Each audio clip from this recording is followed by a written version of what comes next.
아, 올해 여름이 지구 역사상 가장 뜨거운 여름이었다고 합니다. 그래서 유엔에서는 아주 기후 온난화라는 말을 더 이상 쓰지 않기로 했어요. 지구 온난화 정도가 아니라 이제는 펄펄 끓는 지구, 그런 표현을 씁니다. 그래서 아주 극한 기후가 나타나고 있다고 합니다. 그래서 올해 우리나라도 너무너무 뜨거웠죠. 그리고 밤에 잠도 못 자고 밖에 나다니기 힘들고 막 이 더운 열기에 열사병으로 죽은 사람들도 많았습니다. 그리고 또 비는 또 얼마나 막 많이 쏟아져 가지고 또 많은 사람들이 또 비로 인해서 피해를 보고 죽기도 하고, 올 여름에 스리랑카를 제가 갔다 왔지 않습니까? 근데 스리랑카는 적도 지방에 있는 나라고 굉장히 더운 나라인데 갔더니 별로 더운지를 모르겠는 거예요. 우리나라보다 훨씬 시원한 거예요. 햇빛이 좀 뜨겁다. 근데 실내에 있으면, 그늘에 있으면, 선풍기만 켜면 전혀 덥지 않아요. 그래서 우리나라가 스리랑카보다 훨씬 덥구나. 근데 이제 올해 또 올 여름에 특이한 현상이 뭐였냐면 아주 흉악 범죄가 많았다는 거예요. 좀 불특정 다수를 향한 분노를 표출하는 사람들이 있었어요. 이건 그냥 무차별 테러에 가까운 어디 신림역이나 저기 분당 서현역이나 이런 데서 갑자기 칼부림 사건이 유행처럼 번졌어요. 그리고 또 이걸 나도 그렇게 하겠다 협박하는 사람들도, 인터넷에 협박을 하는 사람들도 많아졌고요. 그래서 참 왜 우리나라에 이런 형태의 테러 같은 범죄는 거의 없었잖아요. 근데 왜 이런 범죄가 자꾸 많아질까? 말세인가? 왜 이렇게 사람들이 갑자기 미쳐서 정말 거의 정신 나간 사람처럼 칼 들고 저렇게 저럴까? 그래서 이것도 아마 극한 기후의 영향일 것이다, 그런 생각을 해봤습니다. 날씨가 너무너무 어떤 극한 상태로 올라가니까 자연도 견디기가 힘들지만 사람도 견디기가 힘든 거예요. 이게 육체적으로도 견디기 힘들고 이 정신적으로도 견디기가 힘든 거예요. 그래서 얼마 전에 신문 기사를 읽었는데요. 여름에 온도가 1도가 올라가잖아요. 그러면 범죄율이 4%에서 6%까지 올라간대요. 그러니까 그냥 대충 한 5% 정도 이 범죄율이 올라간다는 거예요. 1도 올라갈 때마다. 그러니까 올여름에 계속 35도, 34도 계속 하니까 갑자기 온도가 1도가 올라가는 게 아니지 않습니까? 한 5도, 10도 올라가 있으니까 이 흉악범죄가 그 영향을 받는다, 이런 생각이 들었습니다. 인간이 이렇게 어떤 기온이나 주변 환경에 쉽게 영향을 받는 존재구나, 그런 생각을 해봤습니다. 참 사람은 생각보다 굉장히 약하고 불완전한 존재다. 그래서 참 언제 어떻게 폭발할지 모르는 되게 약한 존재인 것 같아요. 무슨 일이 터지면 염려나 근심 속에 쉽게 빠지기도 하고요. 어떤 좀 어려운 일이 생기면 우울증에 쉽게 빠지고요. 또 어떤 상황에 부닥치면 쉽게 분노하기도 하고요. 그러니까 평안하고 안정한 상태에, 성경이 말하는 샬롬의 상태에 잘 머물지를 못하는 것 같아요. 쉽게 불안해하고, 쉽게 염려하고, 쉽게 우울해하고, 쉽게 분노하고, 쉽게 폭발하고, 참 이런 약한 존재인 것 같아요. 우리나라는 전 세계적으로 살기 좋은 나라로 유명해요. 그럼에도 불구하고 우리가 어떤 외부 환경에 대해서 어떤 면역력이 없다. 참 쉽게 무너지고 약한 존재들이다. 그래서 인생을 살아가기가 참 쉽지 않다. 우리가 매일매일 부닥쳐야 되는 이 삶의 현장, 가족들과 사는 거, 또 직장 가서 돈 버는 거, 이 모든 것들이 하루하루 살아내기가 참 간단하지가 않고 쉽지 않다. 그래서 이제 오늘 본문에는 이제 하나님의 은혜를 말해요. 그러니까 이제 하나님의 은혜가 없으면 인생은 굉장히 힘들다는 거예요. 그러니까 우리가 인생이 힘들고 이걸 동의하지 않는 사람 아무도 없어요. 돈이 많은 사람도 인생이 힘들다 동의해요. 나이가 많은 사람도 인생은 힘들어. 나이가 많아지면 인생이 좀 편해질 줄 알았어요. 근데 안 그래요. 여전히 나이가 많은 만큼 또 그만큼 인생에 무거운 짐이 있어요. 그러니까 어떤 사람도 내 인생은 아무 힘든 것 없어요. 그런 사람은 없어요. 유치원생한테 물어보세요. 너 요즘 어떠냐? 그러면 힘들어요. 피곤해요. 사는 게 만만치 않아요. 다 세상에 숨쉬고 사는 사람은 다 인생이 힘들어요. 근데 그래서 우리에게 뭐가 필요하냐면 하나님의 은혜가 필요해요. 그러니까 이제 세상 다른 종교들은 힘든 게 당연한 거지. 네가 전생에 많은 죄를 지었으니까 이 세상에서 힘들게 살아서 그 죄값을 치러야지, 그렇게 이제 설명을 해요. 그게 맞는 것일까요? 힘든 것이 당연한 것이 아니에요. 정상적인 것도 아니에요. 하나님의 은혜가 있어야 돼요. 우리에게는 하나님의 은혜가 있으면 우리가 살 수 있어요. 잘 살 수 있고 평안할 수 있고 안정될 수 있고 행복할 수 있고 또 다른 사람들에게 나누고 베풀고 다른 사람에게 또 축복의 통로가 될 수가 있어요. 그래서 이제 본문에는 하나님의 은혜를 굉장히 힘주어서 말해요. 강조해서 말하는데 8절 말씀만 봐도 그래요. 하나님이 모든 은혜를 너희에게 넘치게 하시나니, 모든 은혜를 말해요. 모든. 이 8절에서 모든이라는 단어가 얼마나 많이 나오냐면 4번이나 나와요. 모든 은혜를, 모든 일에, 모든 것이, 모든 착한 일을, 이 정말 헬라어는 파스인데요. 파스. 모든 것. 그러니까 이제 대부분의 사람들이 기도를 해요. 막 이거 좀 뭐 기도했냐고 물어보면요, 뭐 우리 자식 잘 되게 해달라고, 우리 남편 사업 잘 되게 해달라고, 우리 건강하게 해달라고, 우리 가족 행복하게 해달라고. 대충 대동소이해요. 거의 비슷해요. 그걸 원하지 않는 사람이 누가 있겠어요? 이제 하나님의 은혜는 모든 은혜예요. 그러니까 하나님의 은혜가 미치지 않는 분야가 없어요. 내 육체에 주시는 것도 은혜고, 내가 먹을 것이 있는 것도 은혜고, 입을 것이 있는 것도 은혜고, 신을 것이 있는 것도 은혜고, 내 가족들이 있는 것, 눈에 보이는 것도 은혜고, 눈에 보이지 않는 은혜도 있고, 영적인 은혜도 있고, 육적인 은혜도 있고, 모든 카테고리의 은혜가 하나님께 하나도 안 빼놔요.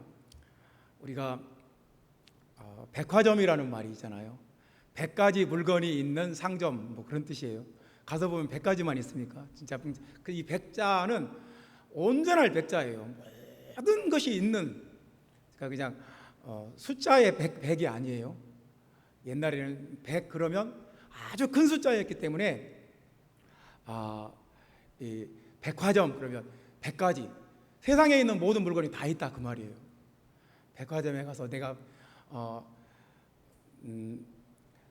마음대로 네가 원하는 거 다 사라. 네가 옷이든 뭐 먹을 것이든 뭐 가전제품이든 그 어떤 거든 네가 마음대로, 카드 줄 테니까 마음대로 가서 다 사라.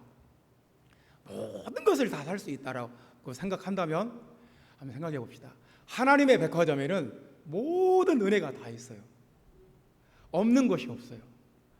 그래서 하나님의 은혜는 모든 은혜예요. 어떨 때 하나님이 우리에게 어려움도 주세요. 왜 나한테 이렇게 어려움이 있을까? 지나놓고 보면 그게 또 은혜예요. 그것 때문에 또 그걸로 인해서 이런 결과가 왔어요. 그래서 은혜가 아닌 게 없어요.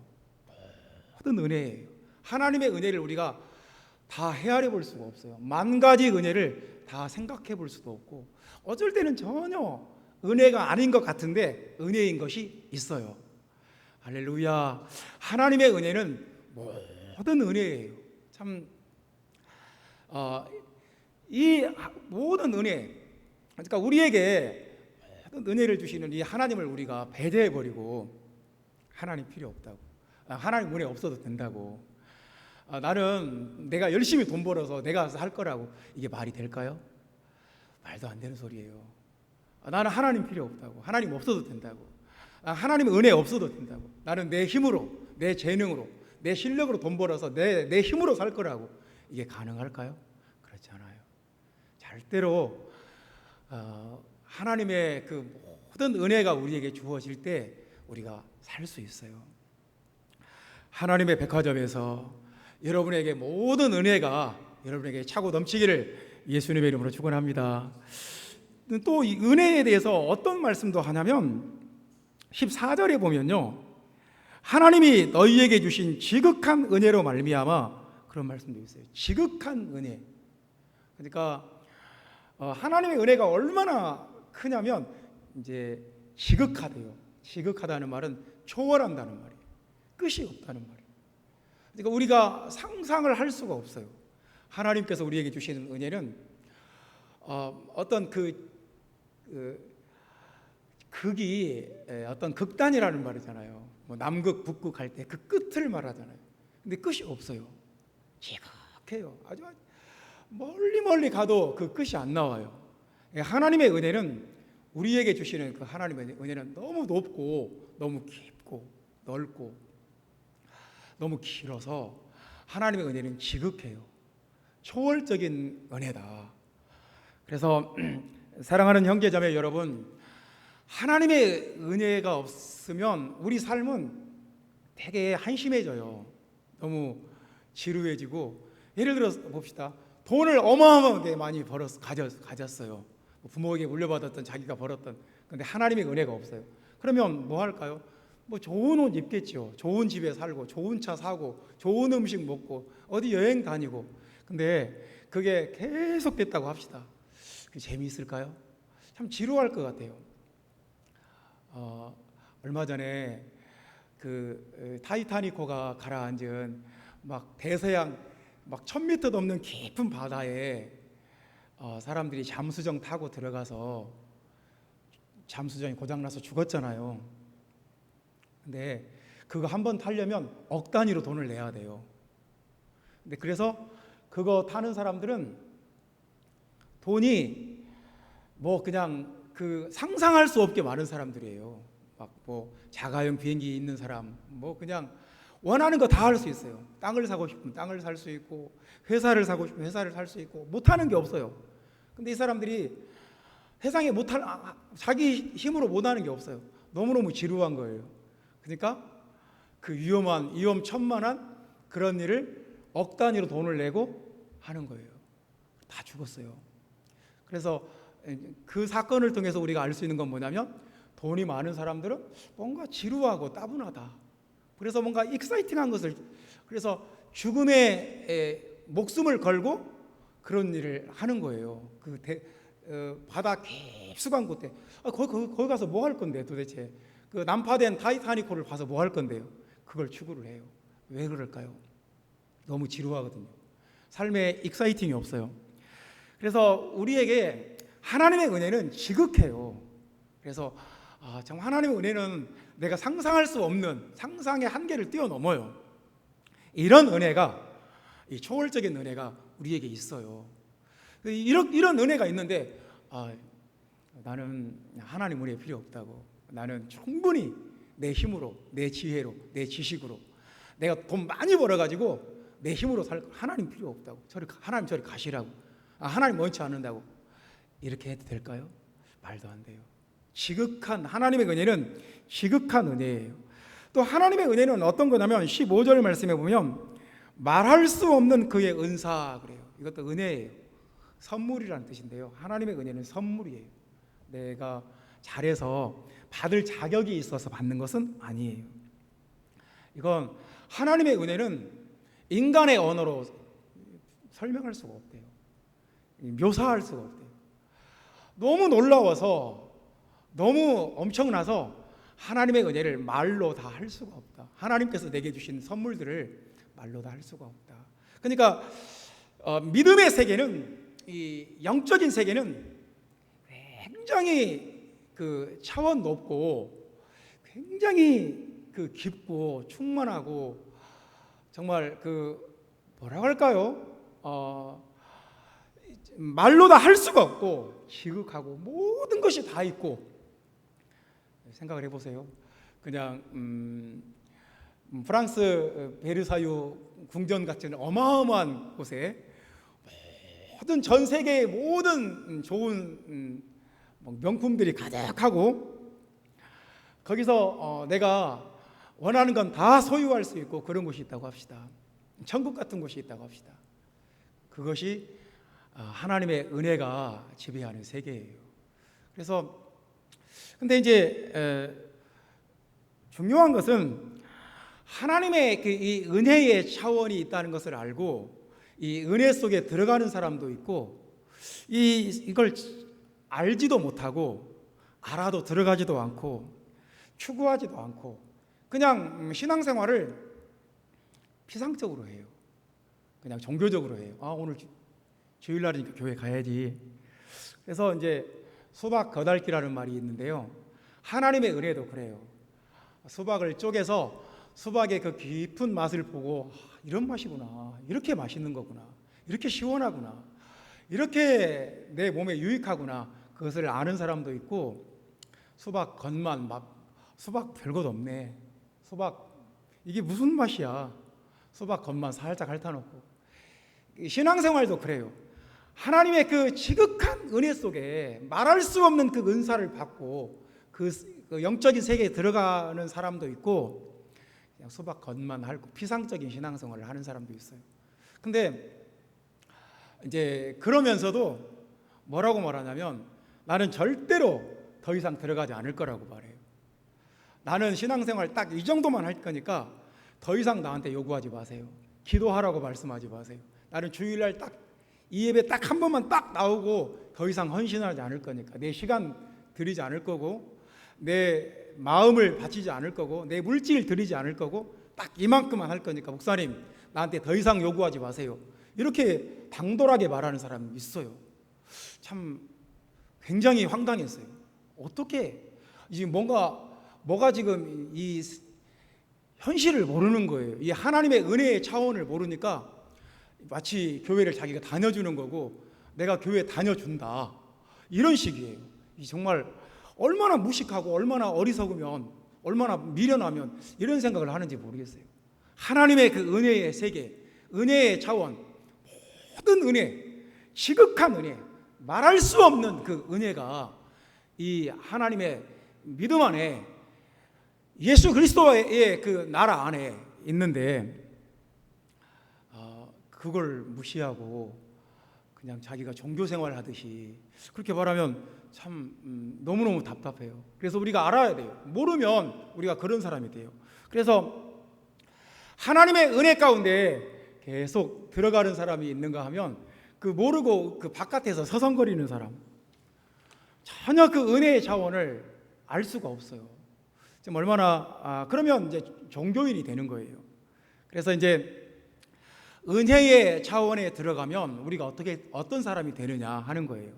은혜의 그 지극한 은혜, 말할 수 없는 그 은혜, 모든 은혜, 그 은혜의 그 차원에 들어가면 우리가 어떻게 되는가?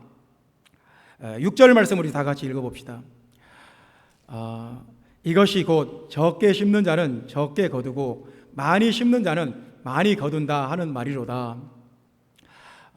본문에 심는다는 말씀이 참 많이 반복되는데요.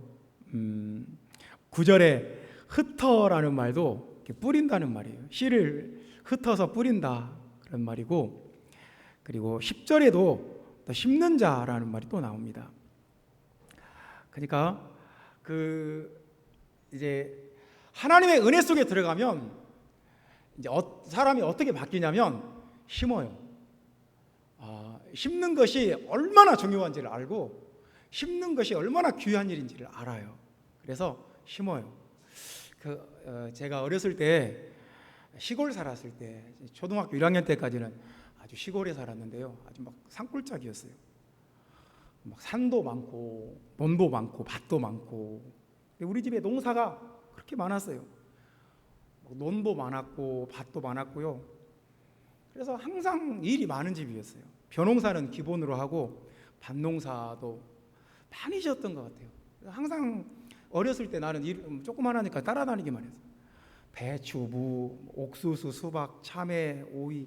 그래서 기억이 나요. 이렇게 어쩔 때 여름에 가면 밭에 참외가 노랗게 익어요. 그러면 따서 그 자리에서 먹는 거예요. 고추나 콩 이런 것 그냥 아버지가 농사 욕심이 많아가지고 조금만 땅이 있어도 그냥 뭐든지 심어요. 그래서 그냥 농사가 막 항상 막 많았어요. 할 것이 많았어요. 이제 우리가 전주로 이사 오면서 공부하느라고 다 팔아서 없애서 그렇지 많았어요. 근데 농사 짓는 사람들에게 가장 중요한 것은 씨를 심는 거예요. 그러니까 봄에 씨를 심는다는 것은 엄청난 일이에요. 그래서 이제 뭔가를 심어야 될 때가 오면 아버지가 쟁기질을 하고 막 썰애질을 하고 미리 그 씨를 심고 뭔가를 심을 준비를 다 해요. 아무리 집에 먹을 것이 없어도 내년에 심어야 될 그 씨를 먹질 않아요.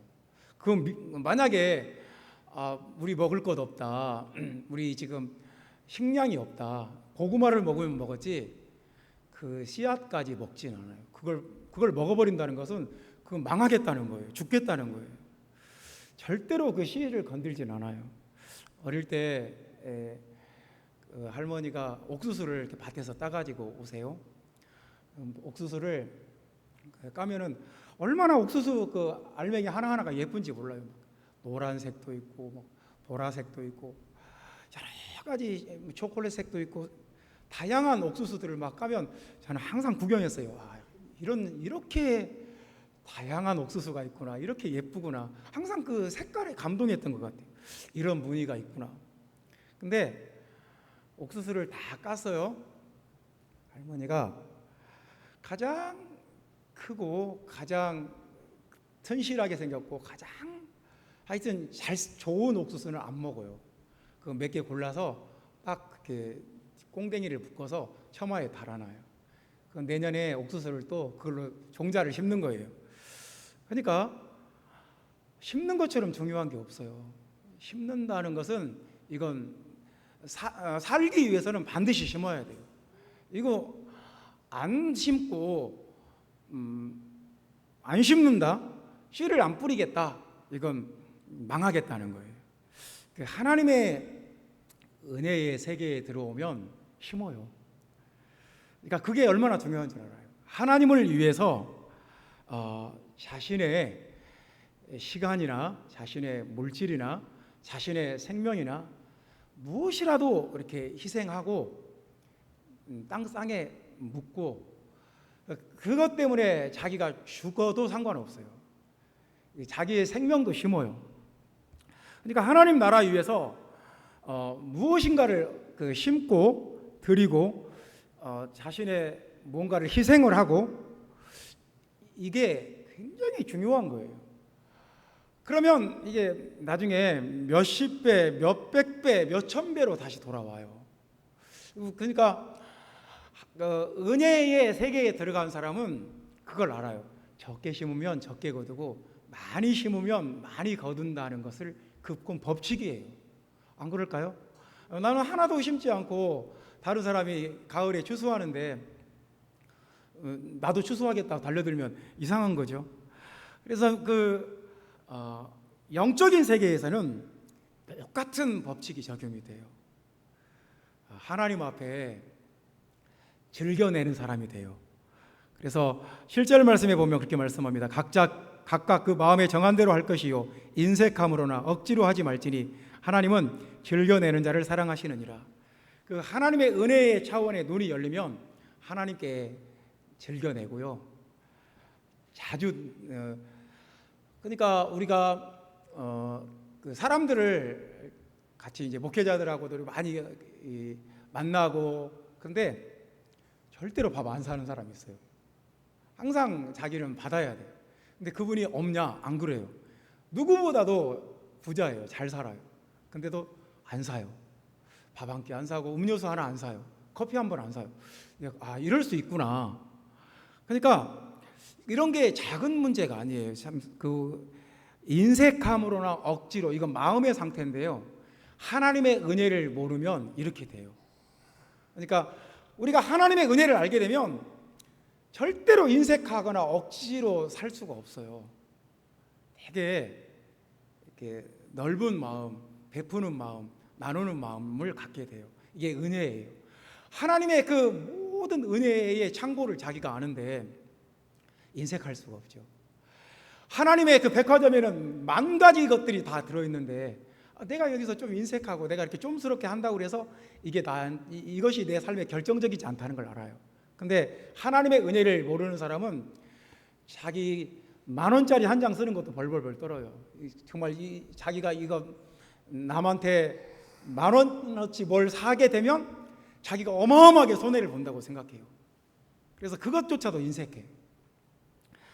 그 은혜를 아는 사람, 하나님의 은혜 속에는 엄청난 것이 있다, 이것을 봐버린 사람은 그 소소한 것에 인색하거나 억지로 하지 않는다.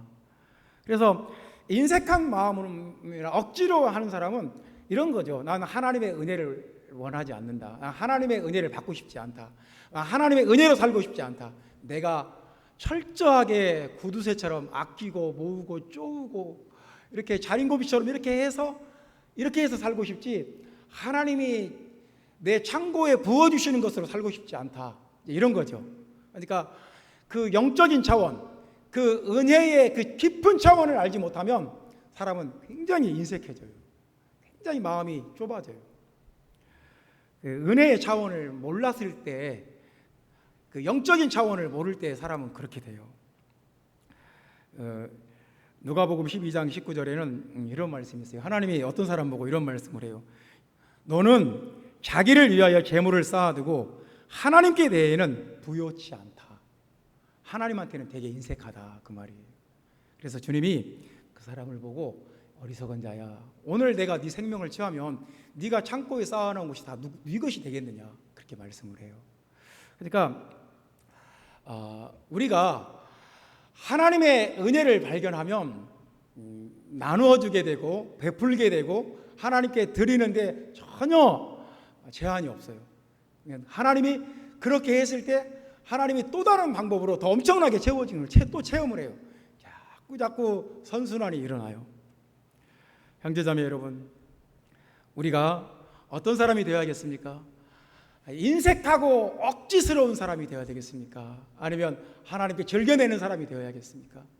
하나님께 이것이 누가 자기 거 아까운 줄을 누가 모르겠어요. 자기 거 다 귀하고 아깝고 소중해요. 근데 은혜를 아는 사람, 그 영적인 그 세계를 발견하면 이제 하나님께 즐겨내는 사람이 돼요. 많이 심어요. 형제자매 여러분, 은혜의 세계가 열린 사람은 즐겨내는 사람이 된다, 많이 심는 사람이 된다 하는 말씀을 여러분과 함께 나눕니다. 두 번째, 은혜의 차원에 들어가면 어떻게 되냐면 8절 말씀 다 같이 읽어봅시다. 하나님이 능히 모든 은혜를 너희에게 넘치게 하시나니 이는 너희로 모든 일에 항상 모든 것이 넉넉하여 모든 착한 일을 넘치게 하게 하려 하심이라. 이제 여기서 넘치게 하신다는 말이 8절에 두 번이나 나왔고요. 이제 또 12절에도 넘쳤다라는 말이 나옵니다. 넘친다. 이제 하나님의 은혜 속에 들어가면 뭔가가 넘친대요. 생각을 해봅시다. 우리는 이런 말씀을 들어도 이 본문에 3번이나 나왔지만 별로 와닿질 않아요. 왜냐하면 삶이라는 것이 넘치는 것보다 어때요? 우리 하루하루가 막 간신히 하루하루 살아내야 되잖아요. 그냥 힘들고 견디기 힘들고 막 어려운데 간신히 겨우겨우 하루하루 살아내잖아요. 회사를 가도 만만치 않잖아요. 회사에 가면 모든 직원들이 협조적이고 우호적이고 잘해주려고 하고 그렇습니까? 누군가는 막 내 흠을 잡으려고 하고 협조적이지 않고 그 세상에 산다는 것이 뭔가가 막 넘치고 막 이런 일은 잘 없잖아요. 힘들잖아요. 그냥 하루하루 살아가는 것이 몸도 힘들고 마음은 마음대로 힘들고 또 인간관계는 관계대로 또 힘들고 그래서 어떻게 막 허덕이면서 겨우겨우 간신히 하루하루 살아내고 있는데 성경은 이런 말씀을 하면 우리가 이게 무슨 말이지? 전혀 현실적이지 않다고 느껴져요. 넘친대요. 그러니까 하나님의 그 은혜의 차원에 들어가면 남는데요. 이 넘친다, 남는다는 말이 어디에 쓰이는 말이냐면 예수님이 이 벳세다 이 언덕에서 남자만 5,000명이 모였는데 하루 종일 사람들이 먹을 것이 없는 거예요. 근데 어떤 꼬마 아이가 도시락을 가져왔는데 그거밖에 없어요. 도시락 가져왔는데 물고기 2마리하고 보리떡 5개를 가져왔어요. 이걸 가지고 누구 코에 붙여요? 이걸 도대체 그렇지 않습니까? 이걸 누구 코에 붙이냐고요. 근데 예수님 그걸 가져오라고 그래요. 그래서 예수님이 역사를 하니까 다 나눠줬어요. 예수님의 능력으로 창조의 기적이 일어나서 다 나눠주고 배불리 먹었어요. 그리고 남은 것이 있었어요. 남은 것을 거뒀더니 12광주리가 됐어요. 남았어요. 그러니까 여기서 이 넘친다는 이 단어하고 남았다는 단어하고 똑같은 단어예요. 그래서 세상을 내가 가진 것 총동원해서 살아도 물고기 2마리하고 보리떡 5개밖에 안 돼요. 내 지식과 내 힘과 내 능력과 내 노력과 내 인내력과 내 모든 것을 다 긁어 모아도 그거 가지고는 택도 없어요. 어떻게 그거 가지고는 세상 살아갈 뭔가 능력이 안 돼요. 결국은 예수님이 역사를 해야 돼요. 예수님이 우리 가정에 내 삶 가운데 역사를 해주시면 넘쳐요. 그냥 이렇게 넘치는 역사가 일어나요. 우리가 살면서 지나온 삶을 돌아보면 하나님이 넘치게 채워주셨다. 저는 그런 생각을 해요. 우리가 신태일에서 시골교회에서 목회할 때 정말 어려웠어요. 교인도 없고 주일날 헌금 들어오는 것도 없어요. 어떻게 살았는지를 모르겠어요. 근데 이상했어요. 이상하게 하나님이 채웠어요. 넘치게 채웠어요. 그래서 우리 아이들한테 물어보면 그때가 가장 행복했대요. 너무 역설적이지 않습니까? 하나님이 우리에게 넘치게 채워주시는 그 역사가 있어요.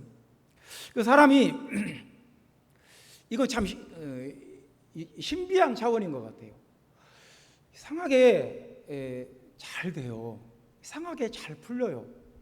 신기하게 안 될 일이 돼요. 신기하게 도저히 불가능한 일들이 또 이루어져요. 하나님의 역사하면 그런 일이 벌어져요. 근데 하나님의 은혜가 없으면 내가 아무리 노력을 해도 아무리 애를 써도 아무리 발버둥을 쳐도 안 돼요. 이상하죠.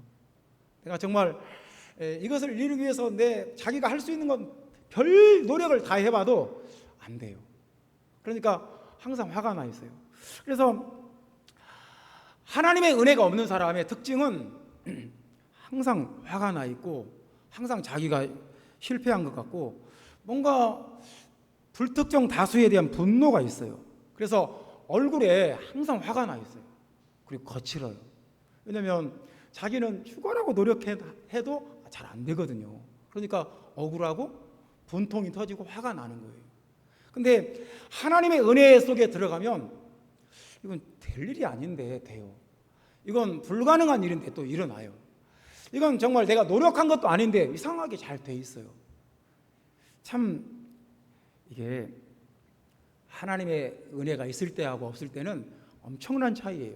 이런 것들이 무슨 그런 일이 있냐? 실제예요.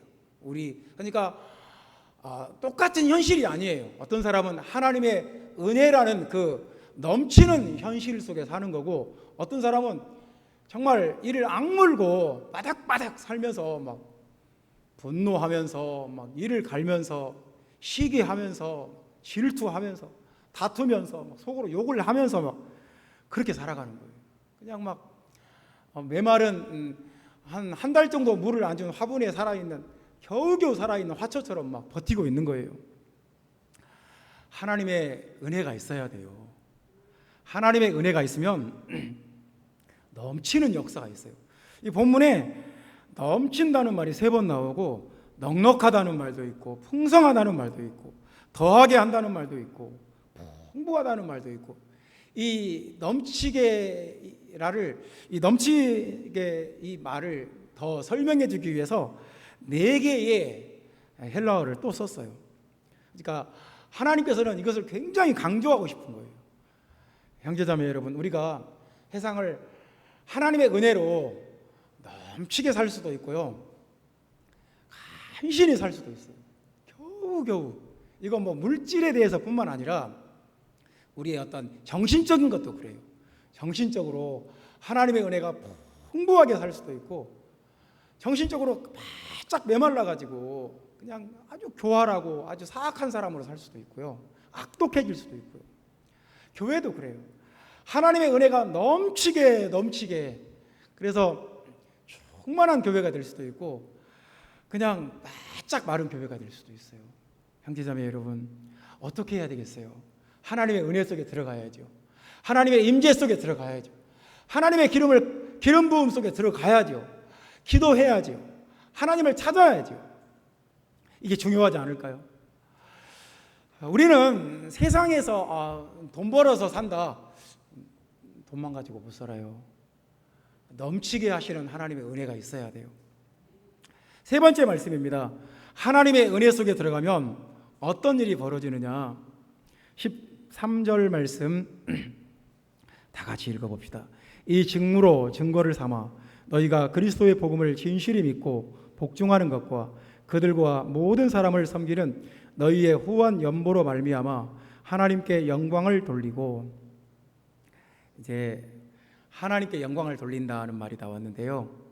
무슨 말이냐면 더 정확한 뜻은 뭐냐면 하나님의 영광 속에 들어간다는 말이에요. 하나님은 이미 영광 속에 있어요. 우리가 영광을 안 돌려도 하나님은 이미 영광이 가득해요. 근데 이제 하나님께 영광 돌린다는 말은 내가 그 하나님의 영광 속에 참여한다, 그런 말이에요. 그래서 영광은 다 좋아해요. 영광 받고 싶어하고, 그래서 얼마나 자기가 영광을 받고 싶어하면 막 사람들에게 나에게 영광을 좀 돌려달라, 나를 칭찬해줘라, 나를 좀 존경해줘라, 나를 좀 높은 자리에 좀 세워줘라. 정말 영광에 대한 인간의 집착은 상상을 초월해요. 근데 사람에게 얻는 영광은 그냥 풀의 꽃과 같은 거예요. 그냥 잠시 있으면 시들어버려요. 하나님의 영광 속에 들어가야 돼요. 그러면 우리 마음이 만족해요. 하나님의 영광에 들어가고 하나님의 영광에 참여해야 돼요. 그러니까 이제 인간에게 최악의 경험이 뭘까요? 인간에게 가장 정말 최고로 나쁜 경험이 뭘까요? 죽음인가요? 죽는 것보다 인간에게 더 나쁜 경험은 없다, 그렇게 생각합니까? 있어요. 죽는 것보다 더 나쁜 경험, 성경에는 그걸 뭐냐면 수치라고 그래요. 수치. 그러니까 살면서 수치를 결명하는 것보다 명예롭게 죽는 게 낫다. 이제 그게 사람이 내린 결론이에요. 그래서 수치를 당하는 거, 다른 사람한테 무시받고 거절받고 비난받는 거, 이것처럼 고통스러운 것이 없어요. 우리 사람에게 최악의 경험은 수치인데, 수치의 반대편에 있는 것이 영광이에요. 그래서 영광은 우리가 하나님과 함께 있을 때, 하나님과 함께 누리는 것이 영광이에요. 하나님의 영광에, 그래서 우리가 천국 간다, 우리가 구원받는다, 하나님의 영광 속으로 들어가는 거예요. 다시는 수치나 모멸감이나 비난받는 거나 그런 게 없어요. 하나님의 영광 속에 들어가는 것이 구원이에요. 근데 우리가 하나님의 은혜 속에 들어가면 그 영광 속으로 들어가요. 하나님의 영광을 같이 누리게 돼요. 여러분 생각해 봅시다. 어떤 사람이 여러분을 보면 하나님 감사합니다. 정말 저분이 세상에 있어서 너무너무 감사합니다. 하나님 저분을 우리 교회에 세워주셔서 너무너무 감사합니다. 그렇게 하면 어떨까요? 반대로 저분 보면 너무 힘들고, 저분 보면 너무 괴롭고 마음에 상처가 되고 그렇다.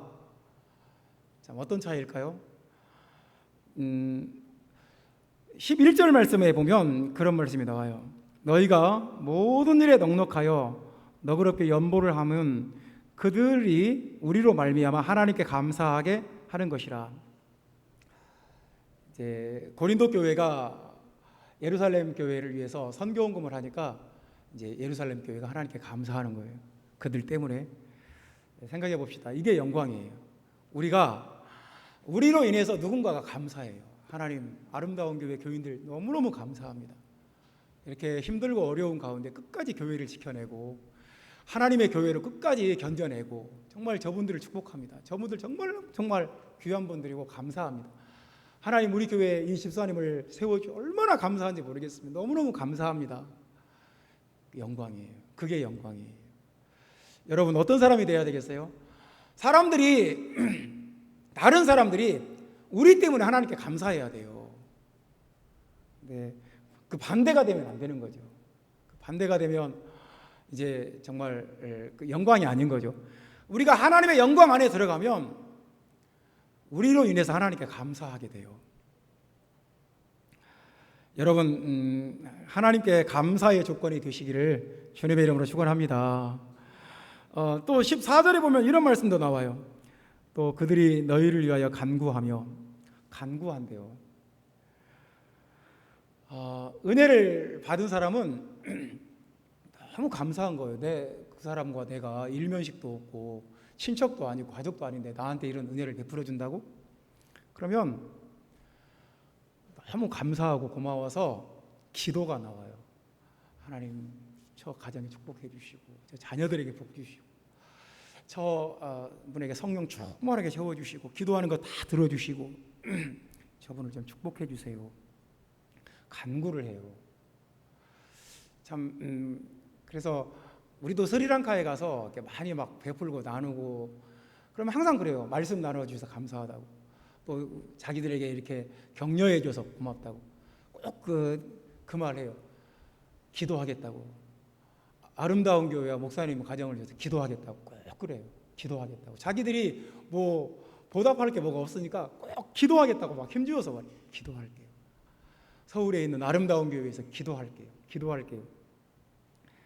여러분, 누군가가 우리를 위해서 막 간절히 기도하고 싶대요. 하나님, 제발 저 교회 좀 축복해 주라고, 잘 되게 해주라고, 하나님 저 사람 좀 제발 복 좀 받게 해주라고 막 기도를 해요.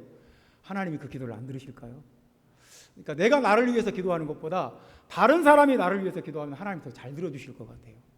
오죽하면 다른 사람들이 너를 위해서 기도하겠냐, 더 빨리 응답해 줄 것 같아요. 형제자매 여러분, 이렇게 살면 참 좋을 것 같아요. 사람들이 막 우리를 위해서 막 기도를 해줘요. 우리를 위해서 막 간절히 기도해요. 이게 하나님의 영광이에요. 우리가 하나님의 은혜 속에 들어가면 이런 영광을 체험하게 돼요. 이게 영광이에요. 이게 우리가 정상적으로 살았을 때 이런 현상이 일어나요. 우리가 하나님 앞에 잘못 살고 우리가 죄나 짓고 악하게 살면 절대로 이런 일이 벌어지질 않아요. 세 번째로 14절에 보면 하나님이 너희에게 주신 지극한 은혜로 말미암아 너희를 사모하느니라. 이제는 사모한대요. 사모한다는 말은 말 그대로 열망한다는 말이에요. 사모한다. 참 좋지 않습니까? 보고 싶어 한다는 말이고 열망한다는 말이에요. 생각해 봅시다. 누군가가 내 이름을 들으면 싫어해요. 그 사람 지긋지긋하다고. 그 사람 끔찍하다고.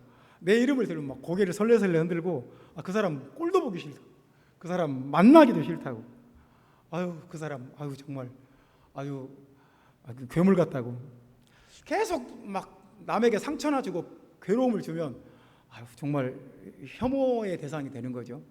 근데 하나님의 영광은 뭐냐면 사람들이 우리를 사모해요. 만나고 싶다고 하고 같이 대화하고 싶다고 하고 같이 밥 먹고 싶다고 하고 언제 찾아오겠다고 하고. 이게 좋지 않을까요? 이게 영광이에요. 그러니까 하나님의 영광에 우리가 들어가게 되면, 하나님의 영광이 우리에게 이렇게 더 씌워지게 되면 사람들이 우리 때문에 감사하고 우리를 위해서 간구하고 우리를 사모해요. 이런 일이 벌어진다는 거예요. 형제자매 여러분, 우리가 간절히 원하는 건 영광이에요. 근데 하나님만이 그 영광을 줄 수가 있어요. 사람이 주는 영광은 가짜고 그건 거짓이에요. 그건 뭐 그때뿐에 그냥 공치사예요. 공치사. 사람들이 나한테 듣기 좋으라고 하는 말이지 그건 뭐 별로 의미가 없어요. 진짜 우리에게 필요한 것은 하나님의 은혜예요. 하나님의 영광은 은혜 속에 들어있어요. 우리가 하나님의 은혜의 그 깊은 차원에 들어가면 어떻게 되느냐? 심는 사람이 돼요. 심어요. 그리고 넘치는 그 차원이 있어요. 넘치는 것을 체험해요. 넘친다. 희한하게 넘친다. 그리고 영광을 체험해요. 영광. 이게 하나님의 영광이구나. 하나님이 주시는 영광은 이런 거구나. 영광을 체험해요. 형제자매 여러분, 예수를 그냥 수박 거덜기로 그냥 예수님을 그냥 종교적으로 믿지 말고 그 은혜 속에 들어가서 은혜에 깊이 들어가서 은혜의 그 영적인 깊은 차원에까지 같이 들어가기를 예수님의 이름으로 축원합니다. 아멘. 기도하겠습니다. 예수님,